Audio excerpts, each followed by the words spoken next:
Drugs क्या कर सकते हैं। ये वैंकूवर है, कनाडा के ब्रिटिश कोलंबिया प्रांत का एक शहर।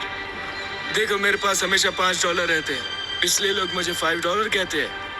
क्योंकि ये $5 में ड्रग्स बेचता है। क्योंकि लोगों को ड्रग्स चाहिए होती है। कभी कभी इसे दुनिया का सबसे आजाद शहर कहा जाता है। ये दुनिया की सबसे खतरनाक ड्रग है और सिरिंज इंजेक्ट करता है। लेकिन इसकी गलियों की एक और सच्चाई भी है। हम कनाडा पहुंच चुके हैं। यहाँ हेरोइन का नया विकल्प है। फेंटेनाइल हेरोइन से 50 गुना ज्यादा ताकतवर है। फेंटेनिल और ट्रैंक। और ब्रिटिश कोलंबिया में ये साफ तौर पर नजर आता है। ये खुलेआम ड्रग्स लेने के सबसे बड़े मार्केट्स में से एक है। दुनिया में? हाँ, दुनिया में। आज हम इससे जुड़ी और बातें जानेंगे और समझेंगे। हम डाउनटाउन ईस्ट साइड में इसे करीब से देखेंगे, इस जहर के शिकार लोगों से और दुनिया की सबसे खतरनाक ड्रग बेचने वालों से बात करेंगे। For just one time, I would take the Northwest Passage. हम वैंकूवर, कनाडा में हैं, आजादी की धरती पर। इस खूबसूरती को देखो, ये झील और लोग कैसे धूप का मजा ले रहे हैं। ये दुनिया के सबसे खूबसूरत शहरों में से एक है, लेकिन वैंकूवर का एक छुपा हुआ चेहरा भी है, जैसे बहुत से अमेरिकी शहरों का होता है।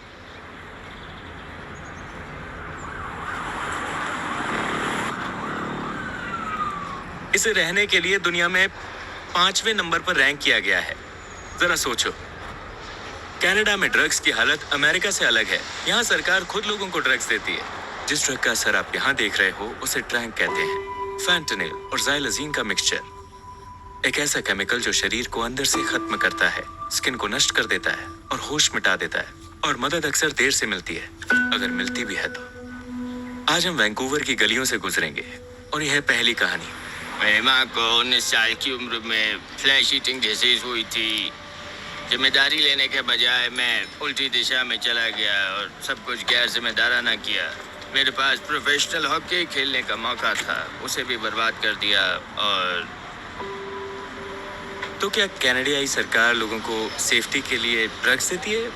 उसे क्या कहते हैं, हार्म रिडक्शन? तो हमें वो चीज़ें देती है जिसे वो हार्म रिडक्शन मानते हैं और जो शायद मदद करे, लेकिन बहुत सारे लोग उसे ले जाकर दोबारा बेच देते हैं। इसका कोई मतलब नहीं बनता। क्या तुम फैंटेनिल लेते हो? हाँ, मैं फैंटेनिल लेता हूँ। क्या ये यहाँ सबसे स्ट्रॉन्ग या सबसे खतरनाक ड्रग है? आमतौर पर जो लोग सड़कों पर लेते हैं उसके मुकाबले मैं ज़्यादा लोगों को नहीं जानता जो इसे झेल पाएं। यहाँ फैंटेनिल इतनी आसानी से क्यों मिलती है? क्या ये सस्ती है या? इस शहर में हाँ, हद से ज़्यादा सस्ती, लेकिन और ये हर जगह मिल जाती है? लगभग हर जगह। क्या तुम इसे बेचते हो? पहले बेची है। मतलब यहाँ बहुत लोग हैं जिन्हें पैसे कमाने हैं और अपनी लत चलानी है, समझ रहे हो ना? लोग कहते हैं फैंटेनिल हेरोइन से 50 गुना ज्यादा ताकतवर है। ओह हाँ, बहुत ज़्यादा ताकतवर। फैंटेनिल ने अमेरिका और कनाडा की सड़कों पर कब्जा कर लिया है। ये हर गली में फैल चुका है। फैंटेनिल का यही असर होता है, ये तुम्हारी पीठ को ऐसे मरोड़ देता है और धीरे धीरे मार डालता है। क्या चीज इसे इतना सस्ता, इतना आसान और इतना जानलेवा बनाती है? क्या तुम फैंटेनिल बेचते हो? हाँ। कितने में? 10 से $20 में एक पॉइंट। $10? 10 से $20 में एक पॉइंट। बहुत थोड़ी सी मात्रा होती है। इतनी कम कीमत में हेरोइन से भी ज्यादा ताकतवर ड्रग? हाँ, मेरे लिए नहीं, मुझे कोई असर नहीं होता। मैं इसे दर्द के लिए लेता हूँ। तो तुम इतने आदी हो चुके हो कि असर ही नहीं होता? नहीं, मुझे इससे हाई भी नहीं होता। सच में? हाँ, मैं वेस्ट कोस्ट का सबसे बढ़िया माल पीता हूँ, दुनिया के सबसे अच्छा माल लेता हूँ, लेकिन मुझ पर कोई असर नहीं होता। और पुलिस बस ऐसे ही यहाँ से गुजर जाती है? पुलिस मुझे बहुत अच्छे से जानती है। सालों पहले वो मुझे हर हफ्ते में एक बार अरेस्ट करते थे। तो पुलिस तुमसे कुछ कहती नहीं अगर तुम यहाँ ड्रग्स बेचो तब भी? ओह नहीं, वो आते हैं, जैसे ही मैं ड्रग्स निकालता हूँ वो आकर छीन लेते हैं। लेकिन ये तो नॉर्मल है, यहाँ सब लोग ड्रग्स ही ले रहे हैं। हाँ, वो मुझे टारगेट करते हैं। क्योंकि तुम यहाँ के बॉस हो? क्योंकि मेरे टैटू हैं, क्योंकि मेरे दांत टूटे हुए हैं। क्या तुम किसी गैंग के मेंबर हो, जैसे MS-13? मैं पहले गैंग में था, यही मेरी गैंग हुआ करती थी। अच्छा, क्या मैं इसे देख सकता हूँ? The art of war. मैं इसे हमेशा अपने बैग में रखता हूँ। तुम इसे पढ़ते हो? हाँ, रोज पढ़ता हूँ। अच्छी बात है। कभी बाइबल भी पढ़ता हूँ। बाइबल भी? या फिर कभी कभी कुरान। तुम कुरान भी पढ़ते हो? हाँ, देखो मेरे पास हमेशा $5 रहते हैं, इसलिए लोग मुझे $5 कहते हैं। इस पर लिखा है लव $5। ये तुम्हारी पहचान है? किसी ने मेरे लिए स्प्रे पेंट किया था। इसका नाम है $5 क्योंकि ये $5 में ड्रग्स बेचता है। तो ये तुम्हारी ब्रांडिंग है। हाँ, और पुलिस यहाँ से रोज निकलती है और कुछ नहीं कहती। लाखों लोग ड्रग्स लेते हैं, सबको फेंटेनिल की लत है, चाहे वो ड्रग्स ले या ना ले। जब वो यहाँ से चलते तो सेकेंड हैंड स्मोक ले ही लेते हैं। अभी आप भी फेंटेनिल सांस पे ले रहे हो। अभी मैं ले रहा हूँ। देखो वो लोग इसे पी रहे हैं। वो देखो, वो अभी फेंटेनिल पी रही है। तुम कौन से ड्रग्स लेती हो? फैंटेनाइल। और तुम यहाँ सड़क पर सोती हो? हाँ, यही मेरा सामान है। ज्यादातर तो मैं शेल्टर में सोती हूँ, पर कुछ दिन जब अंदर नहीं जा पाते तो बाहर ही रहना पड़ता है। क्या तुम्हारी रोज की जिंदगी ऐसी ही है, हाँ। सुबह से रात तक? हाँ हाँ। इसका मतलब है मैं तुझे खा जाऊंगा। मैं पहले बहुत खतरनाक आदमी था, अब नहीं, अब मैं बदल गया हूँ। तो अब तुम खतरनाक नहीं हो। नहीं, अब मैं बस कभी कभार शॉपलिफ्टिंग करता हूँ। यहाँ क्या हो रहा है? क्या यहाँ लोग हिंसक हो जाते हैं? नहीं, सब बस अकेले रहना चाहते हैं। उसने कहा हमें अकेला छोड़ दो। मैंने सुना अमेरिका और कनाडा में फर्क ये है कि कनाडा में सरकार लोगों को ड्रग्स देती है ताकि मदद मिल सके। क्या ये सही है? हाँ, उससे सेफ सप्लाई कहते हैं। ये सही है या गलत? ये सही है। तो लोगों को देना बेहतर है ताकि ओवरडोज ना हो, या कुछ और है ना? हाँ, इसलिए मैं एनडीपी को वोट देता हूँ। ये रूम किस लिए है? ये दोनों इंजेक्शन साइट्स हैं। क्या हम हाँ, शूट कर दोनों। सकते हैं?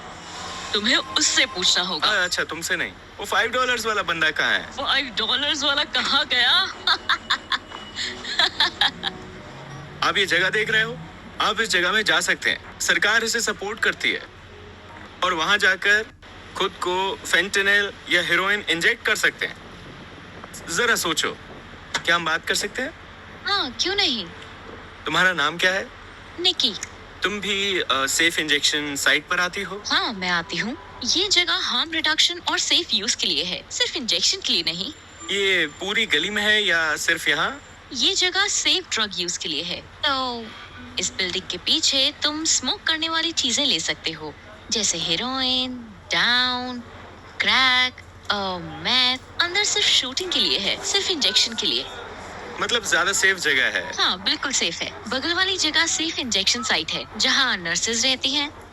नर्सेज अंदर होती हैं? यहाँ नहीं, अगली बिल्डिंग में, वो जो हरी बिल्डिंग है। अगर किसी को कुछ हो जाए तो वो सीधा वहीं ले जाते हैं? हाँ, वहाँ के लोग सब ट्रेन किए हुए हैं। मैं शहर के दूसरे हिस्से के लिए काम Okay. करती हूँ। ये सब डाउनटाउन ईस्ट साइड कोलैबोरेटिव का हिस्सा Okay. है। वही इसके कॉन्ट्रैक्टर्स हैं। ये जगह फेडरल गवर्नमेंट ने फंड की है, लेकिन डाउनटाउन ईस्ट साइड कोलैबोरेटिव इसे चलाता है। और ये सेफ ड्रग यूज के लिए है। Injection, bubble pipes, straight tubes, drugs लेने के लिए जो कुछ भी चाहिए यहाँ मिल जाता सब है। सरकार देती है? हाँ, सरकार सब फंड करती है। तो ये अच्छी बात है। देखो, ये डिबेट का मुद्दा है। कुछ लोग जो ड्रग यूज के खिलाफ हैं, वो कहते हैं ये गलत है और इससे और लोग ड्रग्स लेते हैं। पर मुझे लगता है कि ये पॉजिटिव चीज है, क्योंकि लोग अब इंजेक्शन या पाइप शेयर नहीं कर रहे। क्योंकि अमेरिका में ये सब नहीं है। नहीं है। वहाँ तो बस बोलते हैं ड्रग्स छोड़ो और फिर हाँ, वहाँ बस नो टू ड्रग्स कहते हैं। मेरा मतलब है डाउनटाउन ईस्ट साइड ये इलाका सबसे बड़े खुले ड्रग मार्केट्स में से एक के रूप में पूरी दुनिया में जाना जाता है। दुनिया में? हाँ, दुनिया में। कनाडा में कुछ शहरों ने एक प्रोग्राम लागू किया है जिसे सेफ सप्लाई कहा जाता है। इस प्रोग्राम के जरिए जो लोग नशे की लत से जूझ रहे हैं, उन्हें नियंत्रित मात्रा में ओपियोइड्स दी जाती है, वो भी मेडिकल निगरानी में। इस प्रोग्राम का मकसद नशे को बढ़ावा देना नहीं है, बल्कि जिंदगियां बचाना है। सोच यही है कि एक एडिक्ट बस ऐसे ही ड्रग्स छोड़ नहीं सकता, वो तो किसी भी हाल में लेगा ही। क्या आप इस प्रोग्राम से सहमत हैं? कई बार ये सेफ सप्लाई वाली गोलियां घुमाई जाती थी और देश विदेश में बेची जाती थी। इससे नुकसान हो रहा था। अभी जो आदमी चला गया, शायद उसने फेंटेनिल या हेरोइन ली हो। वो लोग समस्या सुलझा नहीं पा रहे। इन ड्रग्स में पूरी की पूरी कम्युनिटी तबाह करने की ताकत है।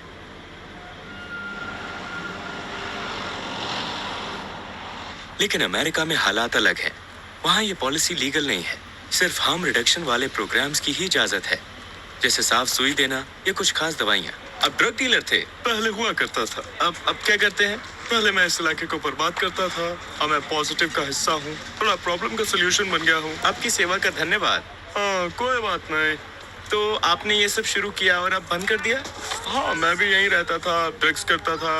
मैं खुद फेंटेनिल पर था। मतलब अभी कुछ टाइम पहले तक हाँ, मैं वहीं ऊपर रहता था। आपने ड्रग्स कैसे छोड़े? शायद लोग आपसे कुछ सीख सके।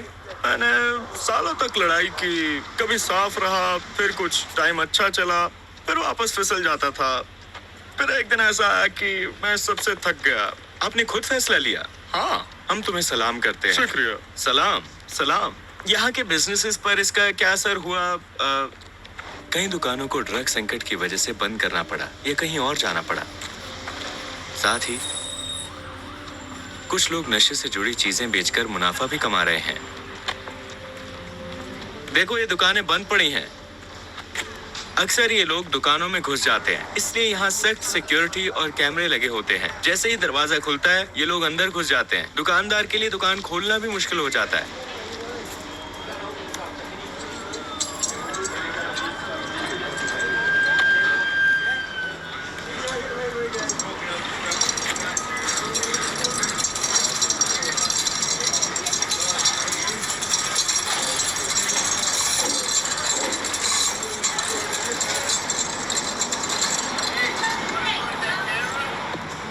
सबसे खतरनाक ड्रग कौन सी है? फेंटेनिल 100%।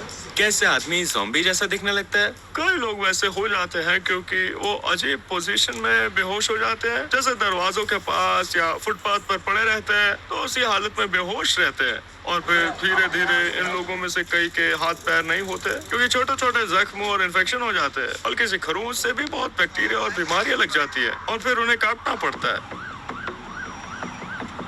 आप कह रहे हो कि यहाँ चोरी भी होती है? क्यों, उन्हें जरूरत होती है? हर कोई एक दूसरे के बैग चुरा रहा है, सब कुछ चुरा लेते हैं। बुरा हाल है, कुछ भी छोड़ नहीं सकते। अगर मैंने ये चीज यहाँ रखी और जरा सा मुड़ा, फिर से देखा तो गायब, चाहे वो आधी बोतल पानी क्यों ना हो। तो क्या आपको लगता है कि इसका कोई हल है या बस सब ऐसे ही चलता रहेगा? हल? कोई हल? कोई हल नहीं है। सच में? हाँ। मैं 3 साल तक बेघर रहा हूँ। और अब तुम्हारे पास घर है? नहीं, बस एक छोटा सा बॉक्स जैसा कमरा है। बॉक्स हाँ, रूम? उसमें एक खिड़की है। तो फिर भी कोई घर नहीं है। नहीं, ऐसा लगता है जैसे मैं जेल में हूँ। Watching the people pass by.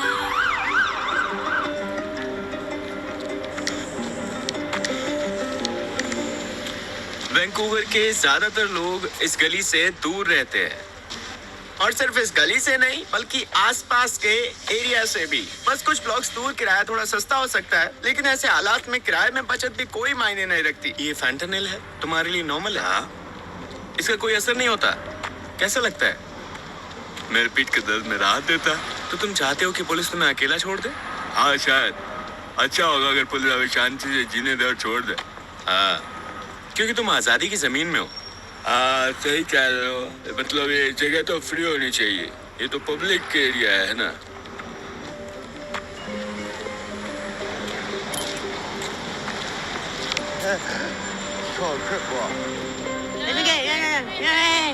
Fucking care, dude. Get that shit off. We're getting paid. It's on us. Fucking bang you right the fuck out. Hey, it's on us. इस गली में 10,000 से ज्यादा लोग रहते हैं। क्या तुम एक टैटू आर्टिस्ट हो? हाँ। तो तुम ड्रग्स या फेंटेनिल लेते हो?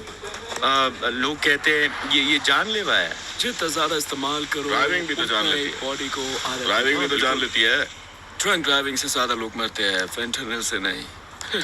हम 3 ब्लॉक चल चुके हैं, लेकिन गली खत्म ही नहीं हुई। तुम हमारे साथ आ रहे हो?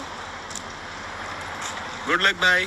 फेंटेनिल और जाइलजीन बनाने के लिए जो इंग्रेडिएंट्स हैं, वो चीन में बनते हैं और मेक्सिको भेजे जाते हैं, जहां कार्टेल उन्हें छुपे हुए लैब में कच्चे फेंटेनिल में बदलते हैं। लेकिन सरकार भी इस गली के नशेड़ियों को ड्रग्स देती है। कैसे? कनाडा में कुछ अंडरग्राउंड लैब फेंटेनिल बना रही हैं या उसे मिलाकर बेचती है। साथ ही कुछ नशेड़ियों को सेफ सप्लाई प्रोग्राम्स के जरिए कानूनन फेंटेनिल दिया जाता है। लोग अपने काम पे जा रहे हैं, क्या वो अभी फेंटेनिल ले रही है? हाँ, वो ले रही है। मैं इसे करीब 8 साल से इस्तेमाल कर रहा हूँ। 8 साल फेंटेनिल? हाँ, ओवरडोज का डर नहीं लगता? मेरा 4 बार ओवरडोज हुआ है। और आप बच गए? हाँ। इस नशे की तेज बदबू से मेरी नाक जल रही है। ऐसे कभी ट्राई मत करना, क्योंकि फिर छूटना नामुमकिन है। सिर्फ एक बार लिया और आप एडिक्ट हो जाते हो। एक बार? हाँ, वो कह रहा है कि एक ही डोज से लत लग जाती है। तो आपको सतर्क रहना चाहिए। आपको समझना होगा कि ये ड्रग्स आपके शरीर के साथ क्या कर सकते हैं। So wide and savage, and make a northwest passage to the sea. भले ये एक एजुकेशनल वीडियो है, लेकिन YouTube कई देशों में इस तरह की कंटेंट को प्रतिबंधित करता है और मोनेटाइजेशन